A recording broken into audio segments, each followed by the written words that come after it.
Le monde entier la connaissait comme la reine incontestée du Joc-Joule, quand elle montait sur scène avec sa crinière de lionne, ses jambes interminables et cette voix rauque qui semblait venir des entrailles de la terre. Elle était une force de la nature, elle était l'image même de la puissance, de la liberté et de la joie sauvage. Des millions de femmes à travers la planète rêvaient d'avoir sa force. Mais ce que le monde ignorait, ce que les projecteurs éblouissants cachaient soigneusement, c'était que derrière ce sourire éclatant se dissimulait un enfer silencieux. Une vie marquée par la violence, la trahison et surtout, par la douleur la plus insupportable qu'une femme puisse endurer, celle d'une mère condamnée à enterrer ses propres enfants. Aujourd'hui, nous n'allons pas seulement raconter l'histoire d'une star, nous allons révéler la vérité nue et brutale d'Anna Nebulok.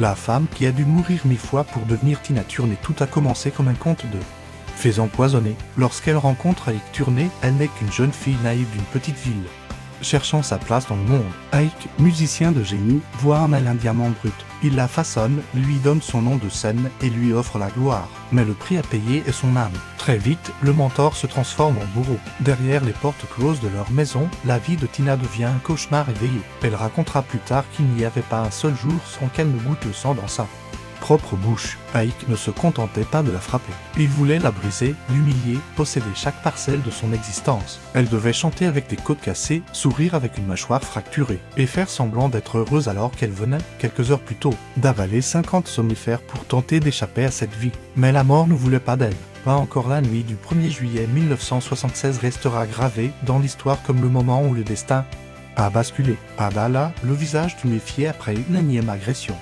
Tina prend la décision la plus terrifiante de sa vie. Alors qu'Ike dort, elle s'enfuit de leur chambre d'hôtel. Elle court à travers une autoroute, esquivant les camions dans l'obscurité, avec pour seule richesse 3600 en poche et une carte de crédit d'essence. Ce soir-là, couverte de sang mais libre, la véritable Tina est née. Cependant, la liberté a un goût amer quand on a tout perdu. À 40 ans, l'industrie musicale la considère comme finie. On l'a dit trop vieille, trop usée, une has-been.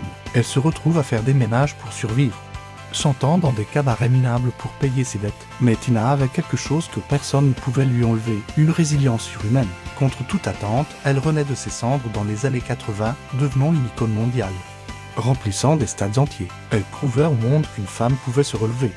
Même après avoir touché le fond, la vie semblait enfin lui sourire. Elle trouve l'amour, le vrai, auprès d'Erwin Bach, un cadre musical allemand de 16 ans son cadet. Pour la première fois, un homme l'aime pour ce qu'elle est et non pour ce qu'elle rapporte. Erwin est sa douceur après la tempête. Il s'installe en Suisse, loin du chaos d'Hollywood, pensant avoir gagné le droit au bonheur éternel. Mais le destin, cruel et implacable, n'en avait pas fini avec elle. Alors qu'elle pensait profiter d'une retraite paisible, la tragédie frappe là où cela fait le plus mal, dans la chair de sa chair en juillet 2018. Alors que Tina est à Paris pour la Fashion Week, son téléphone sonne. C'est l'appel qu'aucun parent ne devrait jamais recevoir. Son fils aîné, Cray, l'enfant qu'elle avait avant Ike, mais qui avait été témoin de tant de violence, s'est suicidé d'une balle dans la tête à Los Angeles. Il avait 59 ans. Le choc est dévastateur. Tina, la guerrière, s'effondre. Elle dispersera ses cendres au large de la Californie, décrivant ce moment comme le plus triste de sa vie de mère. Elle se demandera toujours pourquoi. Pourquoi n'a-t-elle pas vu sa douleur? Les fantômes du passé, les traumatismes de l'enfance sous le règne de terreur d'Ike. Avait-il fini par rattraper son fils? Elle tente de survivre à ce deuil, s'accrochant à l'amour d'Erwin.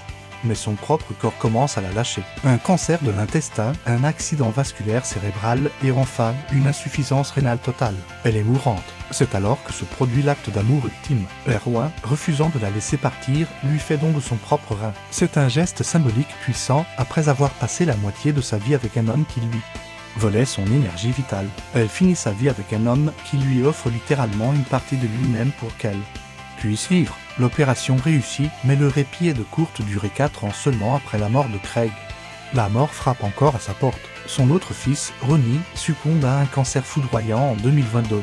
C'est le coup de grâce. Tina a 83 ans, elle est malade, fatiguée et son cœur de mère est en lambeaux. Comment survivre quand on a survécu à ses propres enfants? Dans le silence de sa résidence suisse, loin des applaudissements qui ne peuvent plus la consoler, elle ferme les yeux chaque soir en pensant à eux. Elle dira dans ses derniers jours « Je ne crains pas la mort. J'ai hâte de voir ce qui vient après. » Peut-être savait-elle que c'était le seul moyen de les retrouver. Le 24 mai 2023, la reine a tiré sa révérence. Elle est partie paisiblement après une longue maladie. Le monde a pleuré la légende, la chanteuse, la bête de scène. Mais en réalité, ce jour-là, c'est une mère épuisée qui a enfin trouvé le repos. Elle a laissé derrière elle un héritage musical immense, c'est vrai. Mais son véritable héritage est ailleurs. Il est dans cette capacité incroyable à rester debout quand tout s'effondre. Tina Turner ne nous a pas seulement appris à danser, elle nous a appris à nous battre. Aujourd'hui, on aime à penser qu'elle a retrouvé Craig et Ronnie et qu'enfin, pour la première fois, ses larmes ne sont plus des larmes de douleur, mais des larmes de retrouvailles. Adieu, Tina. Tu étais et tu resteras simplement la meilleure.